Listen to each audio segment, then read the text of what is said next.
السلام عليكم اخوتي، كديرين؟ لاباس عليكم؟ نتمنى تكونوا بخير في احوال جيده ان شاء الله.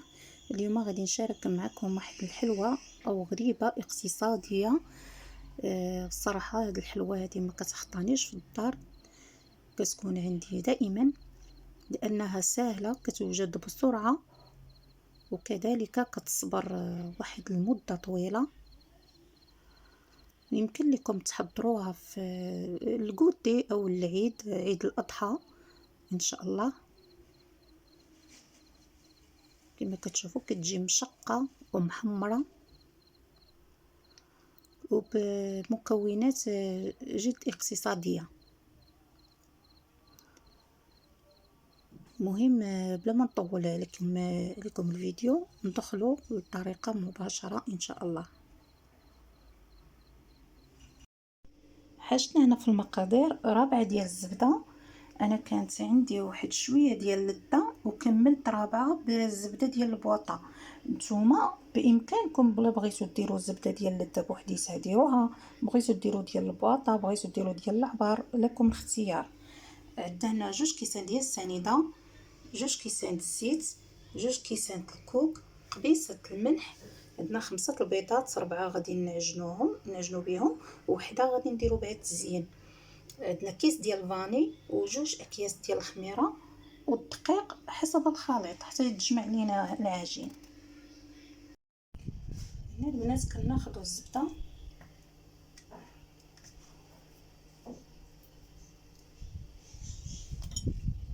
كنضيفوا عليها السنيده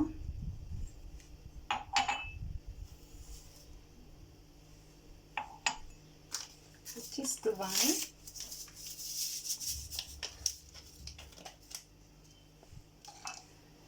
صافي كنبقاو نخدموا هاد المقادير مزيان حتى تولي هاد الزبده على شكل الفوماط.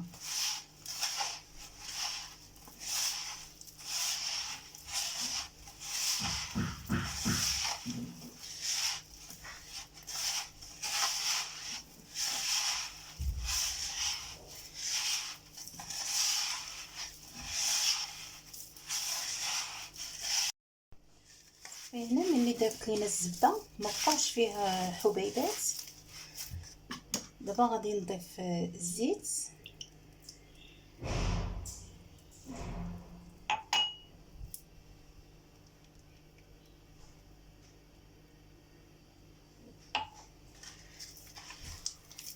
صافي. كنبقاو نخدموا هكا بشويه،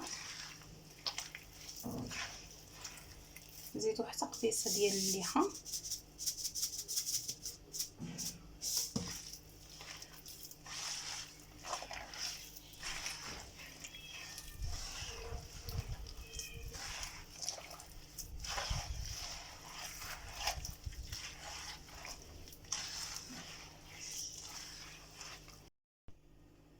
هنا البنات. القصريه جاتني هذه صغيره، حولت هذا الخليط هنايا حيت باقي غادا نزيد نضيف البيض والطحين وداكشي. هاد القصريه ما غاداش تقدني، وانا خاصني نخدم المكونات مزيان عاد نضيف الدقيق. ما لقيتش كيفاش نخدم. صافي انا بغيت نشارك معكم هاد العمليه باش ما تقولوش راه كنت خدامه في قصريه وبدلت قصريه اخرى، يعني راه خدمه اخرى.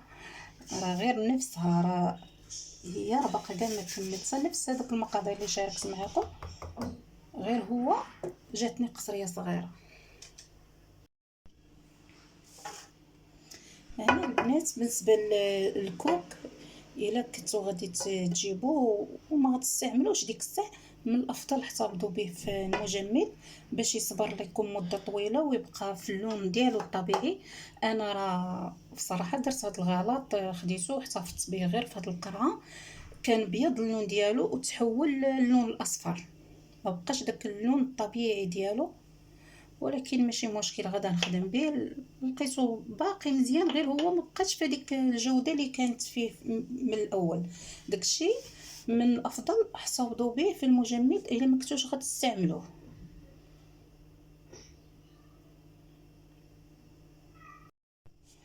هنا البنات ضفت قشور الحامض، كنت محتفظه بهم في المجمد، درتهم اختياري، ما بغيتو ما ديروش. صافي غادي نبدا نضيف البيض، نضيف بشويه بشويه ونخلطو.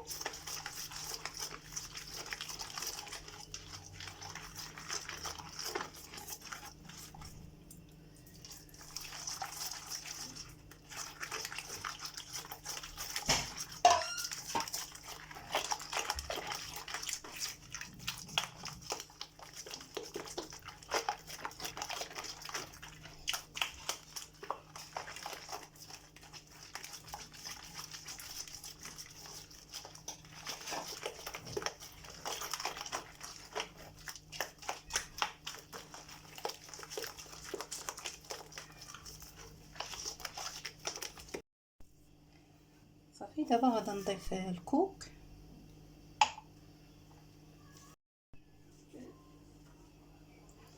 من بعد غنبقى نضيف الدقيق بشويه بشويه، ونضيف كذلك 2 خمارات.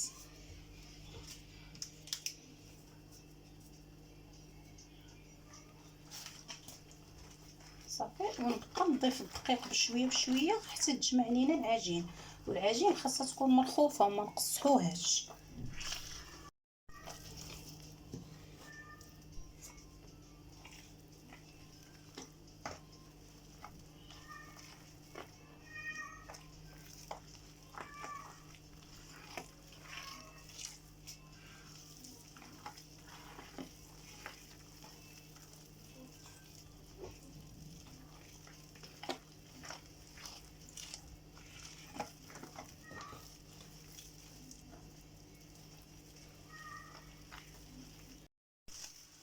هنا البنات انا درت الفران يسخن،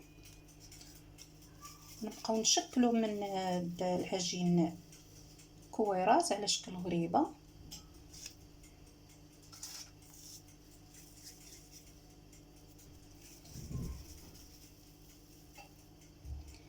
نحاولوا نحطوها هكا مقوبه، لحقاش غادي نضغطوا عليها بالكاوكاو من الوسط غادا تنزل.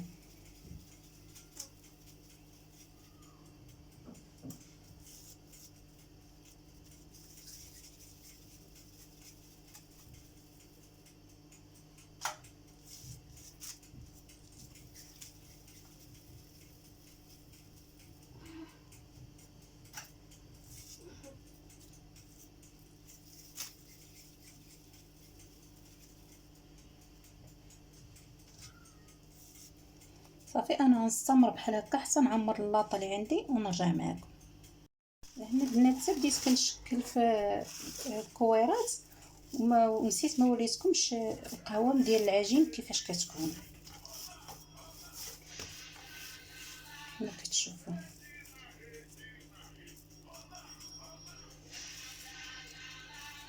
كتجي هشيشه، وحاولوا ما تقصحوش العجينه وفي نفس الوقت مجموعه. دابا كنحاول نغطيها باش ما تنشفش.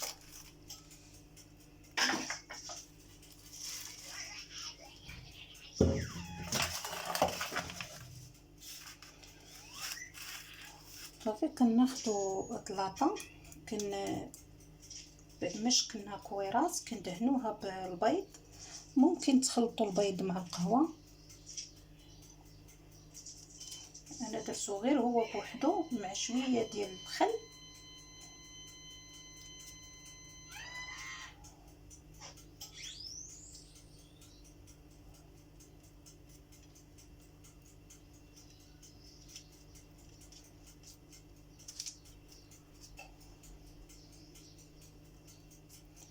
انا خديت البيضه كامله، خديت البيض والصفر بجوجهم خلطتهم مع بعضهم.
من بعد كناخدو كاوكاو او اللوز اللي متوفر عندكم، وكنبقاو نغرسو في كل حبه في الوسط.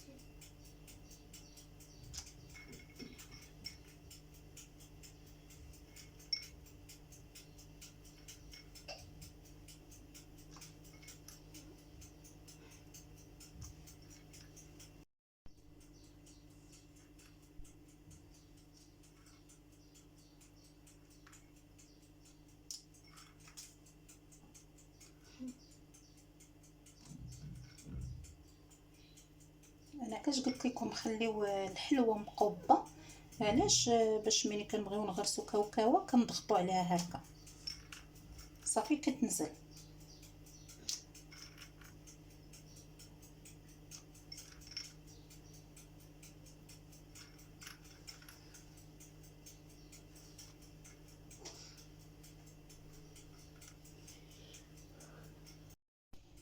صافي بعد ما شكلت هاد الغريبه ديالنا، الفران كي قلت لكم خاصو يكون سخون من قبل. منين نبغيو ندخلو الفران نخلطو شويه من درجه الحراره ونشعلو عليها النار، تكون غير على الوجه ديالها من الفوق حتى تشقق لينا، ومن بعد عاد النار نديروها عليها من التحت.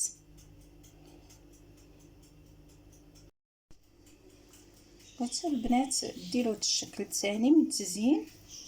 عندكم خصيه كتاخدوا بحال هكا العجين كديروا منه كويرات، كتغمسوا غير الوجه في البيض، ومن بعد ثاني كتغمسوا في الكاوكاو.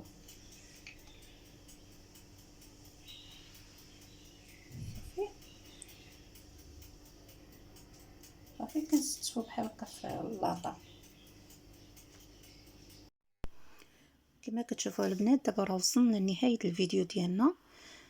الغريبه كتجي محمره الصراحه، كتجي زوينه، وكذلك الشكل الثاني اللي زيناه بكاوكاو ايفيلي. نتمنى نتلاقاو في فيديو مقبل ان شاء الله.